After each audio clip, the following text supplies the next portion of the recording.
आप सभी लोगों का वंदे मातरम डिफेंस इंस्टीट्यूट में मैं हार्दिक स्वागत करता हूं। आज मैं आपके लिए फिजिक्स की सिलेबस के बारे में बताऊंगा। और फिजिक्स में देखा गया है कि अमूमन बच्चे कहते हैं फिजिक्स बहुत कठिन आती है, एग्ज़ाम बहुत लेवल का आता है, हमारे सिलेबस में से नहीं आता है। ऐसा नहीं है कि फिजिक्स का एक लेवल होता है, हम पढ़ते वो नहीं है जो एग्ज़ाम में आता है। अब हमें वो पढ़ना है जो एग्ज़ाम में आएगा। मैं यहाँ पे एक बार आपके लिए पूरा सिलेबस कंप्लीट बताऊंगा। सिलेबस बहुत बड़ा है फिजिक्स का, लेकिन हमें पढ़ना है उतना है जो एग्जाम में पूछे। यहाँ पे 11-12 लेवल का नहीं आता है। एग्जाम में जो सिलेबस है वो 11-12 का है, लेकिन जो एग्जाम पैटर्न होता है, एग्जाम में जो क्वेश्चन आते हैं वो बहुत अपर लेवल के आते हैं। न्यूमेरिकल्स भी आते हैं, नेवी में न्यूमेरिकल्स ज़्यादा आते हैं, थ्योरी कम आती है। लेकिन एयरफोर्स में न्यूमेरिकल कम आते हैं और थ्योरी ज़्यादा आती है। यहाँ पे सबसे पहले मैं सिलेबस की बात करता हूँ। सिलेबस में सबसे पहला टॉपिक जो आता है आपका, वो आता है सबसे पहले मात्रक एवं विमा। मात्रक एवं विमा, यूनिट एंड डायमेंशन। सेकंड जो टॉपिक आता है वो आता है सदिश। ये जो दो टॉपिक हैं, ये सदिश है, मैं मैथ में कराऊंगा इस टॉपिक को तो। और जो ये मात्रक एवं विमा है, इसको मैं यहाँ पे कराऊंगा नहीं, एक बार समझाऊंगा बस। और जो मात्रक विमा जैसे जैसे टॉपिक चलेंगे उसी में कंप्लीट कराता जाऊंगा मात्रक और विमा को। इसके बाद जो थर्ड टॉपिक आता है वो आता है गति। ये जो गति है, मोशन, यहाँ पे गति का फर्स्ट टाइप होता है सरल रेखी गति। सरल रेखी गति। सेकंड जो होता है वो होता है प्रक्षेप्य गति। थर्ड जो होता है वो होता है वृत्तीय गति। उसके बाद अगली जो आती है वो आती है घूर्णन गति, रोटेशनल मोशन। ये होता है प्रोजेक्टाइल मोशन, सर्कुलेशन मोशन और रोटेशनल मोशन। इसके बाद जो अगला टॉपिक बात करते हैं हम, फोर्थ नंबर पे आता है, यहीं पे ही जो सरल रेखा में गति है इसी में आएंगे गति के नियम। और उसके बाद जो अगला टॉपिक आता है, यहाँ पे आता है घर्षण। पांचवा जो आएगा वो आएगा आपके लिए कार्य, ऊर्जा एवं शक्ति। Fraction, work, energy and power. इसके बाद अगला टॉपिक जो आता है वो आता है टक्कर, कोलाइजन। अगला जो टॉपिक आता है टक्कर के बाद में गुरुत्वाकर्षण। गुरुत्वाकर्षण। और इसके बाद जो टॉपिक आता है वो होता है ठोसों की यांत्रिक गुण या मैकेनिकल प्रॉपर्टी ऑफ सॉलिड। मतलब कि उसको प्रत्यास्था भी बोलते हैं, प्रत्यास्था या ठोसों के यांत्रिक गुण।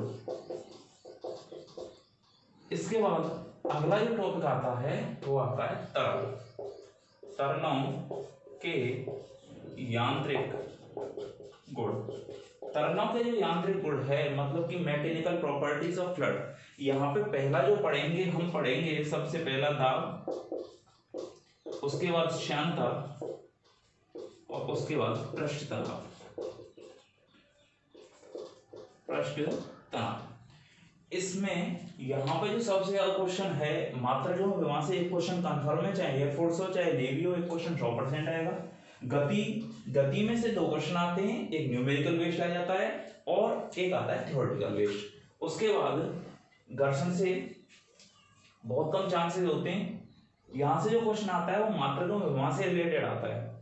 इसके बाद सबसे ज्यादा जो क्वेश्चन आने के चांसेस होते हैं गुरुत्वाकर्षण से, और उसके बाद आते हैं तुम्हारे फ्लड से, दाब, श्यानता और पृष्ठ तनाव। ये टॉपिक अपने आप में बहुत बड़ा टॉपिक है, मैंने लेकिन एक ही में कवर कर दिया। तुम्हारी बुक में ही अलग दे के रहेगा दाब, श्यानता और पृष्ठ तनाव। इसके बाद जो अगला टॉपिक आता है उसके बारे में बात करते हैं।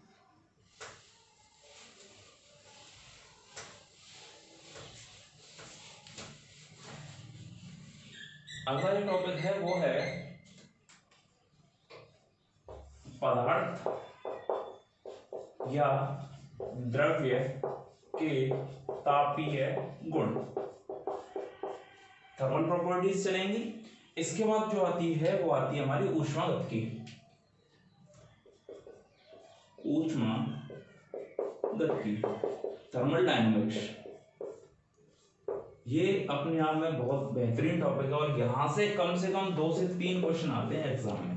एयरफोर्स नेवी में यहाँ से 2 से 3 क्वेश्चन आते हैं। इसी में तुम्हारे लिए कार्नो इंजन, ऊष्मागति का प्रथम नियम, शून्याङ्क नियम और द्वितीय नियम तीनों चलते हैं। और आइसोथर्मल प्रोसेस, रुद्धोष्म प्रक्रम, समतापीय प्रक्रम, वो सब यही पढ़ेंगे। यहाँ से कम एग्जाम में 2 से 3 क्वेश्चन आते हैं।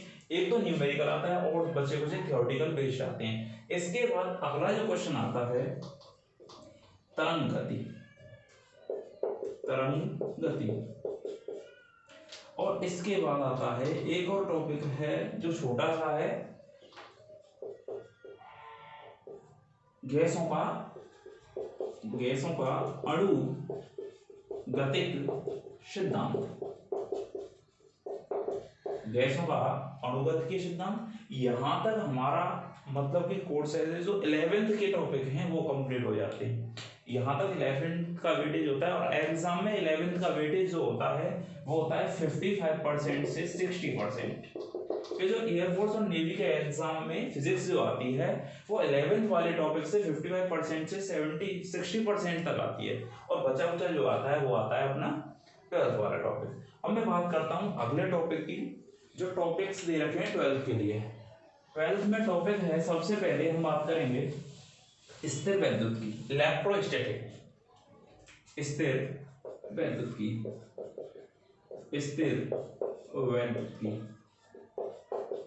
इलेक्ट्रोस्टैटिक्स। सेकंड पे बात करते हैं विद्युत धारा की। इलेक्ट्रोस्टैटिक्स में स्थिर वैद्युत की का मतलब होता है भौतिक ज्ञान की वह शाखा जिसके अंदर आवेश स्थिर रहेगा।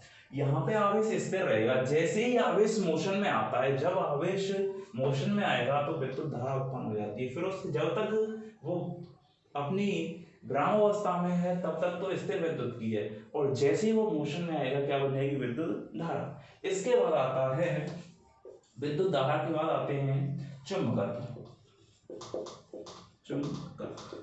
चुंबकत्व में यहाँ पे विद्युत धारा की चुंबकीय प्रभाव रहेंगे, धारा के चुंबकीय अनुप्रयोग, और इसके बाद चुंबकत्व पढ़ाएंगे इसी टॉपिक में। इसके बाद अगला टॉपिक जो आता है वो आता है प्रकाश या ऑप्टिक्स। प्रकाश की ऑप्टिक्स आती है। ऑप्टिक्स में आएगा प्रकाश का परावर्तन, अपवर्तन, और उसके बाद व्यतिकरण, विवर्तन, ध्रुवण आदि टॉपिक आएंगे। इसके बाद अगला जो टॉपिक है पदार्थ की द्वैत प्रकृति या प्रकाश की द्वैत प्रकृति। प्रकाश की द्वैत प्रकृति, डुअल नेचर ऑफ लाइट। इसके बाद जो अगला टॉपिक है आपका आता है परमाणु संरचना। इसके बाद परमाणु संरचना,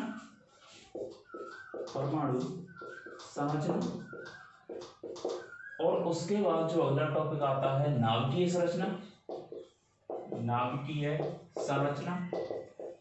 इस परमाणु संरचना में आपके परमाणु से रिलेटेड जितने भी मॉडल दिए गए थे, टॉमसन का मॉडल, रदरफोर्ड का मॉडल और स्वर्णपन्नी प्रयोग, इसके बाद अगला जो नील्स बोर का मॉडल था वो सभी यहाँ पे आएंगे, परमाणु के बारे में बात करेंगे।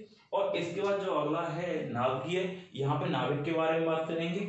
इसमें आपकी अभिक्रियाएं चलेंगी, नाभिकीय संघनन, नाभिकीय विखंडन आदि अभिक्रियाएं आएंगी। इसके बाद अगला जो टॉपिक आता है वो आता है अर्धचालक युक्तियां।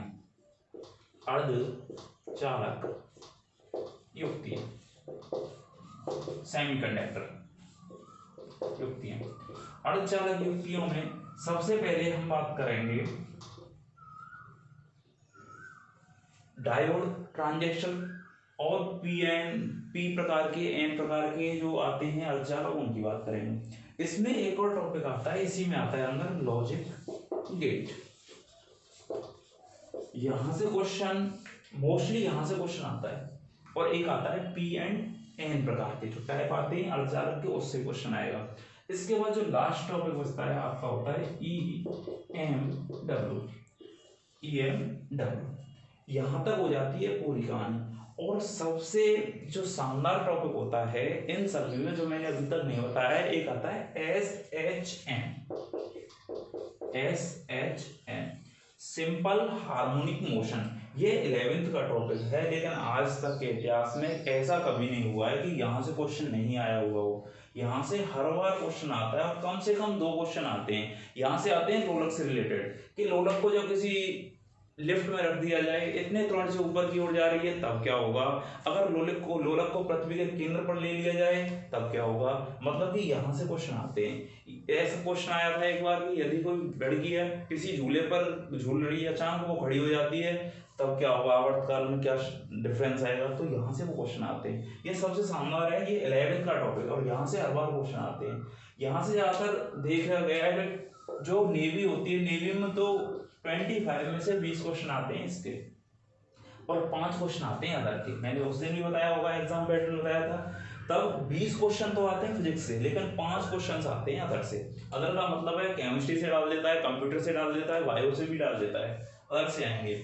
लेकिन हमें 20 नंबर की तैयारी करनी है। और एक चीज ये क्लियर बता दूं कि नेवी के जो एग्जाम में है फिजिक्स का जो पैटर्न होता है वो अपर लेवल का होता है, एयरफोर्स से बहुत गुना ज्यादा होता है। यहाँ पे ऐसा होता है कभी कभी तो एग्जाम में इतना भी नहीं पता चलता कि एग्जाम निकल जाता है, फिजिक्स के क्वेश्चन का भी नहीं पता चलता कि हमने इतने क्वेश्चन पढ़ भी लिए। 25 क्वेश्चन में से जोड़ लगा के 5 या 10 क्वेश्चन भी नहीं हो पाते, इतना टफ पेपर आता है। लेकिन इस बार जो अभी पेपर हुए फरवरी में, उसमें जो फिजिक्स का लेवल था बहुत कम रखा गया था, लेकिन मैथ का थोड़ा बढ़ा दिया गया था। लेकिन हर बार नहीं होता है, फिजिक्स बहुत अपर लेवल की आती है, इस वजह से फिजिक्स की अपर लेवल से ही तैयारी करनी है। यहाँ पे हमको थ्योरी नहीं पढ़नी कि ज़्यादा थ्योरी पढ़े, हमें बोर्ड के एग्जाम नहीं देने, यहाँ पे हमें देने हैं डिफेंस के एग्जाम। और डिफेंस के एग्जाम में हमारे लिए आती है न्यूमेरिकल्स आते हैं और थ्योरेटिकल बेस्ड जो क्वेश्चन आएंगे वो मोस्ट क्वेश्चन आते हैं। ठीक है, ये होता है हमारा पूरा कंप्लीट सिलेबस है। इसके बाद हम टॉपिक पहला स्टार्ट करेंगे यहाँ पे मोशन। मोशन जो टॉपिक है मैं मात्रा के विमा को कराऊंगा नहीं ना सदिश को कराऊंगा, क्योंकि सदिश में अपने मैथ्स वाली प्लेलिस्ट में डाल दूंगा जब मैं सदिश कराऊंगा, और मात्रा की विमाएं तो तब कराऊंगा मैं कि जैसे गति चल रही है, और गति में मैं बताऊंगा जैसे आगे दूरी की विमा मात्रा की यहाँ पे करा दिया। जैसे टॉपिक चल रहा है घर्षण में कोई डेफिनेशन आई उसकी है वहीं पे करा दूंगा मात्रा, बल आया बल की वहीं पे करा दूंगा, संवेग आया वहीं पे उसकी मात्रा करा दूंगा। इस वजह से हमें मात्रा टॉपिक को अलग नहीं करना है, इन्हीं के साथ साथ करना है। और पहला टॉपिक जो हम स्टार्ट करेंगे वो करेंगे अपना मोशन, गति से स्टार्ट करेंगे। और मेरा आपसे बस इतना कहना है कि सिलेबस को पहले पेज पर उतारें और सबसे पहले अपने नोट्स बनाएं, रेगुलर नोट्स बनाने। कल से तुम्हारी ये वीडियो अपलोड होने लग जाएंगी टॉपिक्स की, और मैथ्स की आज ही अपलोड हो जाएगी। इस वजह से अपने टॉपिक्स बनाएं, आराम से नोट्स बनाएं, एक नोट्स क्लियर करके रखना है। मैं यहाँ पे क्वेश्चंस भी कराऊंगा, न्यूमेरिकल भी कराऊंगा, मोस्टली न्यूमेरिकल पे ध्यान दूंगा मैं, क्योंकि न्यूमेरिकल एग्जाम में ज़्यादा आते हैं और न्यूमेरिकल से ही आपकी जो लास्ट वाली थ्योरी है वो भी कंप्लीट हो जाती है। इस वजह से यहाँ पे मैं न्यूमेरिकल कराऊंगा और कल से यहाँ पे आपका टॉपिक स्टार्ट हो जाएगा। बस मेरा इतना ही कहना है कि ऐसा ही तैयारी करते रहना है, कोई बड़ी बात नहीं है, एग्जाम कोई कठिन नहीं आता है। एग्जाम बस रणनीति से पढ़ना है। आप घर पे 3 घंटे भी रेगुलर पढ़ोगे, 1 घंटे फिजिक्स, 1 घंटे मैथ, 1 घंटे इंग्लिश, तो आप आराम से इजीली डिफेंस के एग्जाम को पास कर सकते हो, नेवी और एयरफोर्स को। बट ऐसा नहीं करना है कि आज पढ़ लिए कल नहीं पढ़े। बस यहाँ पे जितना पढ़ाया है उसको रेगुलर करना है और घर पे किसी भी बुक से क्वेश्चन अटेंड करने, क्वेश्चन लगाने। बस मेरा धन्यवाद। अब चैनल को लाइक कर देना, सब्सक्राइब करना और ज़्यादा से ज़्यादा लोगों में शेयर करना, जिससे कि और बच्चों को भी फायदा मिले, क्योंकि लॉकडाउन चल रहा है, अभी ये झंझट पता नहीं है कब तक चले। इस वजह से मैं ये सोच रहा हूँ कि अभी एयरफोर्स का भी एग्जाम नहीं हुआ है, संभावना है जून में हो। इस वजह से जब तक तो आपका मोस्टली सिलेबस कंप्लीट भी हो जाएगा। इस वजह से इस वीडियो को ज़्यादा से ज़्यादा शेयर करें। धन्यवाद।